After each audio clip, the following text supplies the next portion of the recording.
चंदनपुर नाम के एक छोटे से गांव में हेमराज अपनी पत्नी राधा और बूढ़ी माँ मीरा देवी के साथ एक टूटी फूटी झोपड़ी में रहता था। उनकी हालत बहुत खराब थी। हर दिन गुजारा करना भी मुश्किल होता था। न उनके पास अपनी कोई जमीन थी और न ही कमाई का कोई पक्का साधन। इसलिए वह रोज सुबह जल्दी निकलकर गांव के जमींदारों के खेतों में मजदूरी करता और शाम तक थक कर चूर हो जाता।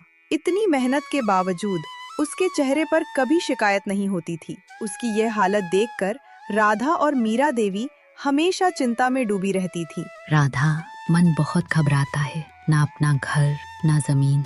मेरा बेटा दिन भर दूसरों के खेतों में मेहनत करता है और बदले में मिलता क्या है? इतना कम कि गुजारा भी मुश्किल हो। सच कहूँ तो नींद तक नहीं आती। लगता है हम ही उस पर बोझ बन रहे हैं। माँ जी, ऐसा मत सोचिए। वो मेहनती है, ईमानदार है। भगवान सब देख रहे हैं। जिसने कभी गलत नहीं किया उसे भगवान भी अकेला नहीं छोड़ते। हमें बस भरोसा रखना होगा। तू ठीक कहती है बहू। उसने बचपन से ही दुख देखे हैं लेकिन कभी हारा नहीं। मुझे यकीन है एक दिन उसकी मेहनत जरूर रंग लाएगी। बस हमें धैर्य रखना है। राधा और मीरा की बातों में चिंता साफ झलक रही थी, पर साथ ही एक उम्मीद भी थी। अगले दिन हेमराज सेठ भेरूलाल के खेत पर काम कर रहा था। वहीं पास में बरगद के पेड़ के नीचे सेठ जी गहरी चिंता में बैठे थे। उसने समझ लिया कि आज सेठ जी किसी बड़ी परेशानी में हैं और वो तुरंत उनके पास पहुंच गया। मालिक, आप बहुत परेशान लग रहे हैं। अगर कोई दिक्कत है तो बताइए, शायद मैं कुछ मदद कर सकूं। तू मेरी क्या मदद करेगा? पहले अपनी हालत देख। अगर काबिल होता तो आज मजदूरी क्यों करता? जा अपना काम कर, मुझे और परेशान मत कर। सेठ जी, ये सब वक्त की बात है। इंसान को किस्मत से ज्यादा अपनी मेहनत पर भरोसा करना चाहिए। आज हालात खराब हैं, पर मुझे यकीन है मेहनत एक दिन जरूर रंग लाती है। वाह हेमराज, इतनी गरीबी में भी इतनी बड़ी सोच। सच कहूँ तेरी बातें सुनकर मन हल्का हो गया। ये आत्मविश्वास कहाँ से लाता है? ये मेरे पिता की सीख है मालिक। वो कहते थे, हालात मौसम जैसे होते हैं, बदलते रहते हैं। बस हिम्मत और धैर्य नहीं छोड़ना चाहिए। बिल्कुल सही कहा, पर छोड़ ये सब। तू अपनी बात बता। मालिक, आप फिर बात टाल रहे हैं। साफ साफ बताइए, क्या परेशानी है? मैं बड़ी मुसीबत में हूँ हेमराज। मेरी पुश्तैनी जमीन मेरे हाथ से निकल रही है। कैसे मालिक? मुझे विस्तार से बताइए। मैं पूरी बात सुनने को तैयार हूँ। गांव के चौधरी धनराज सिंह और उसका बेटा रणवीर, उन्होंने जबरन कब्जा कर लिया। मैं कुछ नहीं कर पाया। अब वो वहीं खेती भी कर रहे हैं। मैं पूरी तरह बेबस हूँ। हेमराज ने ध्यान से पूरी बात सुनी और हालात की गंभीरता को समझ गया। सेठ जी, सीधे कानून से कुछ नहीं होगा। चौधरी ताकतवर है, हर बार बच निकलेंगे। तो फिर मैं क्या करूँ हेमराज? मैं पूरी तरह हार चुका हूँ। कुछ समझ नहीं आ रहा। हेमराज कुछ देर सोचता रहा। उसे समझ आ गया, ये मामला ताकत से नहीं, दिमाग से ही सुलझेगा। मालिक, घबराइए मत। एक तरीका है जिससे आप अपनी जमीन वापस पा सकते हैं। बस आपको धैर्य रखना होगा और मेरी बात माननी होगी। अगर ऐसा है तो जल्दी बताओ हेमराज, मैं सब करने को तैयार हूँ। हेमराज ने अपनी पूरी योजना धीरे धीरे सेठ जी को समझाई। कैसे चौधरियों का भरोसा जीतकर उन्हें ही जाल में फंसाना है। वाह हेमराज, इतनी समझदारी, सच में कमाल कर दिया। अगर ये योजना सफल हुई तो मैं तुम्हें अपनी जमीन का हिस्सा जरूर दूंगा। मालिक, मुझे कुछ नहीं चाहिए। आपकी मदद करना ही मेरा फर्ज है। बस मेरी दिहाड़ी समय पर मिलती रहे, वही काफी है। ठीक है हेमराज, तुम सच में नेक हो। कल से इस काम में लग जाओ, मैं तुम्हारे साथ हूँ। योजना तय हो चुकी थी, अब बस उसे सही तरीके से अंजाम देना बाकी था। अगले ही दिन हेमराज अपनी चाल के पहले कदम के लिए आत्मविश्वास के साथ चौधरियों की जमीन पर पहुंचता है। नमस्कार चौधरी साहब, सुना था यहाँ मजदूर की जरूरत है। मैं मेहनती हूँ, कोई भी काम कर सकता हूँ, अगर मौका मिले तो। किसने कह दिया? यहाँ किसी मजदूर की जरूरत नहीं है। बेकार की बात सुनकर आ गए, जाओ यहाँ से। चौधरी साहब, मैं पास की बस्ती में रहता हूँ। घर पर बूढ़ी माँ और पत्नी है। काम नहीं करूँगा तो उनका गुजारा कैसे होगा? बस एक मौका दे दीजिए, मेहनत से कभी पीछे नहीं हटूंगा। बात तो ठीक है, लेकिन अभी हमारे यहाँ कोई काम नहीं है। तुम कहीं और कोशिश करो। हेमराज ने योजना के मुताबिक हार मानने का नाटक किया, लेकिन जाते जाते एक ऐसी बात कह दी जिससे चौधरी चौंक गए। ठीक है चौधरी साहब, लगता है सेठ भेरूलाल सही कह रहे थे। मुझे यहाँ नहीं आना चाहिए था। क्या कहा उसने हमारे बारे में? साफ साफ बताओ। कुछ खास नहीं, पुरानी बातें हैं। रहने दीजिए, मैं चलता हूँ। हेमराज मुड़कर वहाँ से जाने का नाटक करने लगा। अब चौधरियों को शक हो गया कि जरूर उनसे कोई महत्वपूर्ण बात छुपाई जा रही है।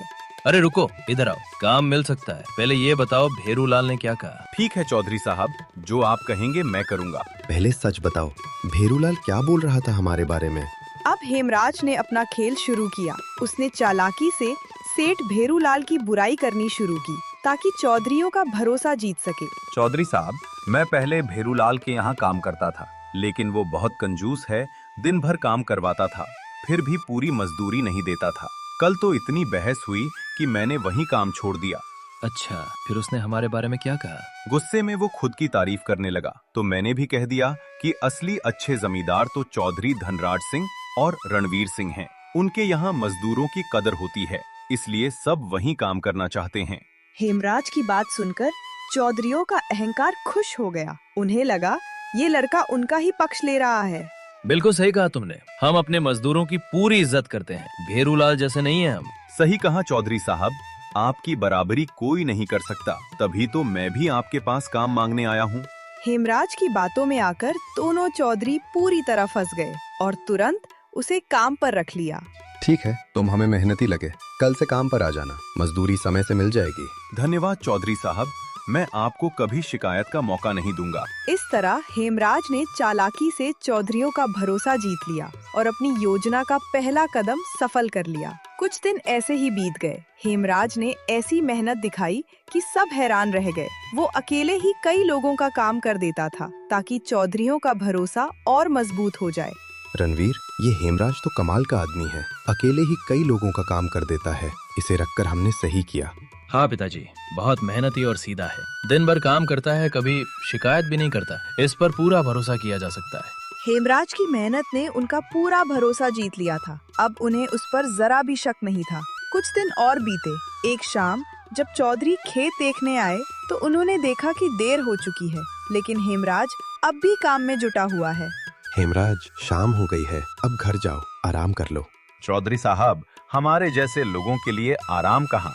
घर पर माँ और पत्नी हैं, काम करूँगा तभी उनका पेट भरेगा। सच में तुम बहुत मेहनती हो। आज का काम छोड़ो और घर जाओ, हम बहुत खुश हैं तुमसे। नहीं साहब, काम पूरा करके ही जाऊंगा। आप लोग निश्चिंत रहिए। ठीक है, जैसा ठीक लगे, हमें तुम पर पूरा भरोसा है। खेत तुम्हारे हवाले है। चौधरियों के जाते ही हेमराज को वही मौका मिल गया जिसका उसे इंतजार था। अब वो अपनी योजना के अगले कदम के लिए तैयार था। अगली सुबह जब दोनों बाप बेटे खेत पर पहुँचे तो वहाँ का नजारा देखकर उनके होश उड़ गए। खेत के बीच पुलिस खड़ी थी और जांच चल रही थी। थानेदार साहब, क्या बात है, यहाँ पुलिस क्यों आई है? पहले ये बताओ, ये जमीन तुम दोनों बाप बेटों की है? तुम ही हो इस गांव के चौधरी धनराज सिंह और चौधरी रणवीर सिंह। हाँ, ये हमारी ही जमीन है, लेकिन हुआ क्या है? तो फिर तैयार हो जाओ, तुम्हें गिरफ्तार करना पड़ेगा। गिरफ्तार? लेकिन किस जुर्म में? अब अनजान मत बनो, खुद ही देख लो अपनी जमीन में क्या मिला है। थानेदार की बात सुनकर दोनों ने उस जगह देखा जहाँ खुदाई हुई थी। वहाँ जमीन के अंदर से एक कंकाल आधा बाहर निकला हुआ था। ये नजारा देखकर दोनों के होश उड़ गए। थानेदार साहब, ये क्या है? ये कंकाल हमारे खेत में कैसे आया? हमें कुछ नहीं पता। झूठ मत बोलो, पहले हत्या करो और फिर लाश छिपा दो, और अब मासूम बन रहे हो। नहीं साहब, हम सच कह रहे हैं, हमें नहीं पता ये किसका है। कल तक यहाँ कुछ भी नहीं था। अब बच नहीं सकते, सबूत सामने है। अगर जुर्म साबित हुआ तो सजा बहुत भारी पड़ेगी। सजा की बात सुनते ही दोनों के होश उड़ गए और वे डर कर गिड़गिड़ाने लगे। थानेदार साहब, हमें कुछ नहीं पता, ये कंकाल हमारा नहीं है। तभी हेमराज वहाँ पहुँचता है और अनजान बनने का नाटक करने लगता है। अरे चौधरी साहब, ये क्या हो रहा है? पुलिस क्यों आई है? हेमराज, पता नहीं कहाँ से ये कंकाल निकल आया और हमें ही दोषी ठहरा रहे हैं। ये तो बहुत बड़ी मुसीबत है। अगर जांच हुई तो आप दोनों फंस जाओगे। हेमराज, कुछ करो, हमें इस मुसीबत से बचा लो। बहाने मत बनाओ, तुम दोनों में से एक तो जेल जाएगा। अभी फैसला करो। थोड़ा समय दीजिए साहब, हमें बात करने दीजिए। ठीक है, 5 मिनट हैं तुम्हारे पास, जल्दी फैसला करो। हेमराज, चौधरी धनराज सिंह और रणवीर सिंह तीनों थोड़ा दूर जाकर आपस में बात करने लगे। मालिक, अगर एक फंसा तो दूसरा भी नहीं बचेगा। कोई ऐसा रास्ता सोचिए जिससे दोनों बच जाएं। हम जेल नहीं जाना चाहते। हेमराज तू ही कुछ उपाय बता, जो कहेगा इनाम मिलेगा। इस कंकाल को देखकर लगता है इसे काफी पहले दबाया गया है। सच बताइए, ये जमीन आपने कब ली थी? डर के मारे धनराज सिंह टूट गया और सच बोल बैठा। सच ये है हेमराज, हमने ये जमीन कुछ महीने पहले भेरूलाल से धोखे से हड़पी थी। उस समय ये हमारी नहीं थी। क्या मतलब ये जमीन आपने कब्जा की थी? ये सब कब हुआ? धनराज सिंह ने हेमराज को जमीन हड़पने की पूरी कहानी बता दी। हेमराज ने ये सुनते ही सेठ भेरूलाल के साथ तैयार अपनी मास्टर योजना लागू करने का मन बना लिया। मालिक, मेरे पास एक पक्का तरीका है जिससे आप इस संकट से बच सकते हैं। ये है जिम्मेदारी बदल देना। जल्दी बताओ हेमराज भाई, हमें बाहर निकालो। आप थानेदार से कहिए कि यह जमीन सेठ भेरूलाल की है। हमने तो कुछ महीने पहले ही इसे काम के लिए उनसे लिया था, और जब यह लाश दबाई गई थी तब मालिक वही थे, भेरूलाल। लेकिन हेमराज, इससे तो हमारी जमीन चली जाएगी। नहीं मालिक, अगर आप ऐसा कहेंगे तो पुलिस किसे गिरफ्तार करेगी? भेरूलाल को। और जब भेरूलाल जेल चले जाएंगे, आप दोनों जमीन पर फिर कब्जा कर सकते हैं। इस तरह आप जेल से बचेंगे और जमीन भी आपके पास रहेगी। हेमराज की बुद्धिमानी और चालाक तर्क सुनकर दोनों बाप बेटे हैरान रह गए। वाह हेमराज भाई, तुम सच में वफादार हो। मेहनत पर भरोसा था, पर तुम्हारी सूझबूझ तो कमाल है। चलो रणवीर, यही करना होगा। दोनों बाप बेटे तुरंत थानेदार के पास दौड़े और हेमराज की सलाह के मुताबिक कहानी दोहराने लगे। थानेदार साहब, हमें माफ कर दीजिए। यह जमीन हमारी नहीं है। हमने तो बस कुछ महीने पहले काम के लिए इसे सेठ भेरूलाल से लिया था, और जब यह लाश दबाई गई तब जमीन का मालिक वही थे। अब खुद फंसने के बाद भी किसी और को फंसाने की कोशिश कर रहे हो। मुझे सब पता है। अगर आपको यकीन नहीं हो रहा तो हमारे मजदूर हेमराज से पूछ लीजिए। वह बस कुछ दिनों से हमारे यहाँ है। इससे पहले सेठ भेरूलाल के लिए काम करता था। हेमराज, बताओ यह जमीन किसकी है? सच कह रहा हूँ थानेदार साहब, यह जमीन सेठ भेरूलाल की ही है। हम बस कुछ समय से यहाँ काम कर रहे थे। ठीक है हेमराज, तुम जाओ और सेठ भेरूलाल को बुला कर लाओ। मुझे उनसे भी बात करनी है। हेमराज तुरंत सेठ भेरूलाल को बुलाने के लिए चल पड़ा। हर कदम पर उसकी बुद्धिमानी और सूझबूझ चमक रही थी। कुछ ही देर में हेमराज सेठ भेरूलाल को बुला लाता है, लेकिन इस बार सेठ भेरूलाल मुखिया को भी साथ लेकर आए ताकि मामला साफ हो। ये सब क्या हो रहा है? पुलिस क्यों खड़ी है? ये जमीन किसकी है? भेरूलाल की या इन चौधरियों की? मुखिया जी, ये दोनों चौधरी धनराज और रणवीर झूठ बोल रहे हैं। उनकी जमीन से मानव कंकाल निकला है और वे इसे छिपाकर किसी निर्दोष को फंसाना चाह रहे हैं। हमारी नहीं है मुखिया जी, बस कुछ समय से काम कर रहे थे। हेमराज से पूछ लीजिए, ये सेठ भेरूलाल की जमीन है। हमें माफ कर दीजिए। मुझे लगता है झूठ बोल रहे हैं। ये जमीन हमेशा से भेरूलाल की रही है। जांच करवाएं। मुखिया जी, रिकॉर्ड तो चौधरी धनराज के कब्जे की बात कह रहा था। अब आप कह रहे हैं यह भेरूलाल की है। थानेदार साहब, हमने लालच में धोखा किया। अब ये जमीन नहीं चाहिए। हमें फांसी मत दीजिए, केस हम वापस ले लेंगे। ठीक है थानेदार साहब, बाकी का काम अब हम संभालेंगे। मुखिया के कहने पर और अपराध कबूल करने पर पुलिस वहाँ से चली गई। भेरूलाल, ये कंकाल कैसे आया? सच बताओ। मुखिया साहब, ये नकली है। हमें हेमराज के साथ मिलकर ये चाल चली ताकि इन्हें सच्चाई बताने पर मजबूर किया जा सके। हेमराज मेरे विश्वास पात्र के रूप में गया था। सेठ भेरूलाल की बात सुनते ही दोनों बाप बेटों के पैरों तले जमीन खिसक गई। धोखे का एहसास उन्हें भीतर तक हिला गया। हमने ये चाल इसलिए चली थी ताकि सच आपके मुंह से निकल आए। अब आप खुद मान चुके हैं कि आपने गलत किया। हेमराज की चाल और समझदारी देखकर दोनों बाप बेटे समझ गए कि अब झूठ नहीं चल सकता। उनका एक ही रास्ता बचा, सच्चाई कबूल करना। हमसे गलती हो गई, कृपया हमें माफ कर दीजिए। हम अब कभी ऐसा नहीं करेंगे और ये जमीन तुरंत भेरूलाल जी को वापस करेंगे। हमें जेल मत भेजिए।